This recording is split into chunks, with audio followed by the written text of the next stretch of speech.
No tenemos tiempo para entrevistar a todos los candidatos que sobre el papel nos encajan, así que para hacer una preselección vamos a hacer un filtro telefónico y así vamos a ahorrar muchísimo tiempo. Con esta llamada lo que vamos a hacer es valorar ciertos aspectos y requisitos que consideramos fundamentales para poder pasar una entrevista. Vamos a ver cómo.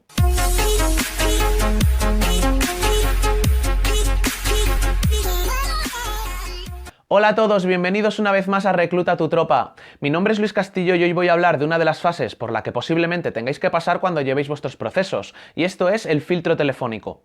La entrevista telefónica es una herramienta que nos va a permitir estrechar el embudo de candidatos para que al final nos entrevistemos únicamente con aquellos candidatos realmente potenciales. No se trata de tomar una decisión sobre a quién se va a contratar. Su propósito es identificar aquellos candidatos que tenemos por seguro que no van a pasar una entrevista final. De este modo vamos a asegurarnos de que entrevistamos a los candidatos que más probabilidades tienen de ser contratados. Entonces el filtro telefónico nos va a permitir varias cosas. En primer lugar, nos va a servir como una primera toma de contacto con el candidato y para valorar realmente su interés y sus motivaciones. En segundo lugar, valoraremos esos aspectos y requisitos clave que necesitamos sí o sí que se reúnan. Títulos, conocimientos, expectativas salariales, disponibilidad. Imagínate que entrevistas a un candidato, decides que es el ideal y al final resulta que su banda salarial es mucho más elevada de lo que tú te puedes permitir, o que su nivel de inglés no es el suficiente como para desempeñar el puesto. Pues para eso está el filtro telefónico, para evitar que eso suceda. En tercer lugar, nos va a permitir contrastar la información propia del candidato y de sus experiencias. Por ejemplo, si vemos que hay unos espacios bastante grandes en el tiempo en los cuales el candidato no ha estado trabajando, igual nos interesa indagar un poquito ahí. O a lo mejor queremos saber si ha desempeñado unas funciones específicas en una experiencia en concreto. En un próximo vídeo vamos a hablar de qué preguntas son las más adecuadas en función, obviamente, de lo que queramos valorar con la llamada, ¿de acuerdo? Así que suscríbete si quieres estar al tanto. Ahora voy a daros unas cuantas consideraciones para que deis una imagen muy profesional y que el candidato se lleve una buena experiencia. En primer lugar, leed el currículum. Parece obvio, pero os sorprendería la cantidad de entrevistadores que no se preparan la entrevista. Y es que el candidato va a saber si nos lo hemos leído o no. Lo que nosotros queremos es verificar su información y resolver las dudas que tengamos, y para eso es necesario haberse leído el currículum. Segunda consideración, determinar los puntos clave para el puesto. O dicho de otra forma, establecer los aspectos que son necesarios para la posición. Si va a necesitar coche, si va a tener que estar viajando, o si tenemos que cubrir la posición de una forma urgente, vamos a necesitar saber si el candidato tiene que dar un periodo de preaviso en su empresa, ya sean 15 días, un mes, lo que sea. En tercer lugar, dejad de lado los prejuicios. Como hemos dicho al principio, el propósito del filtro telefónico es valorar si un candidato merece una entrevista. Sin embargo, los prejuicios muchas veces nos juegan una mala pasada. Por un lado, a lo mejor hemos visto un currículum, nos ha impresionado y decidimos que el candidato tiene que venir a conocernos sí o sí, pero es que entonces la llamada carece de sentido.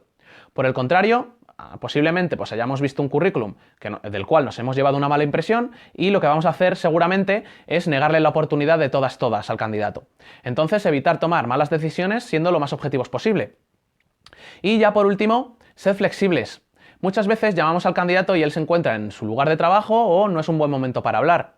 Así que lo primero que tenemos que hacer es preguntarle si es un buen momento. Por otro lado, yo no soy muy fan de preguntar de primeras ¿por qué te has apuntado a nuestra oferta? Más que nada porque el candidato se habrá apuntado a 20 ofertas más y posiblemente no recuerde todos los datos de la nuestra. Por último, a la hora de ser flexibles, también hay que serlo a la hora de valorar los aspectos clave de los que hablábamos antes, más que nada por si no encontramos un candidato que los reúna a todos. No sé, a lo mejor no es tan importante que tenga un inglés fluido, o a lo mejor le podemos formar en una herramienta o algún programa que necesitemos. En cuanto a la estructura, el filtro telefónico se compone de un inicio, un cuerpo y un cierre. Al comenzar la llamada tendremos que confirmar el nombre del candidato, presentarnos y, como hemos dicho antes, preguntarle si es buen momento para hablar. Después le recordaremos la posición por la cual estamos llamando. Durante el desarrollo de la llamada nos centraremos en hacerle todas las preguntas orientadas a verificar los aspectos clave, los requisitos y la información que consideremos relevante. Recordad que no queremos profundizar demasiado, sino optimizar nuestro tiempo. Al terminar, le contaremos un poco en qué consiste la posición. Si consideramos que reúne todos los requisitos, podemos citarle directamente a una entrevista. Si no es así, explicarle los motivos y darle las gracias por haberse apuntado. También existe la posibilidad de que vayamos a ser un poco flexibles a la hora de valorar todos estos aspectos clave y requisitos y queramos tener algunos candidatos en stand-by. En este caso, comentarles que estamos en una primera toma de contacto y que estamos valorando diferentes candidaturas. Sin embargo, recordad, lo más importante de todo, en caso de que hagamos esto, de tener al candidato en stand-by, nunca olvidéis comunicarle la decisión final, en caso de que no vayamos a llamarle. Lo más importante al fin y al cabo es que el candidato tenga una buena experiencia y tener una buena comunicación con él, ¿de acuerdo? Bueno, pues hasta aquí la explicación de hoy. Espero que os haya resultado útil y recordad que el filtro telefónico es una herramienta de preselección. No vamos a tomar ninguna decisión con esta llamada. Lo que vamos a hacer es descartar a aquellos candidatos que no reúnen los requisitos o aspectos que consideramos clave. Dicho esto, me despido. Nos vemos en el próximo vídeo.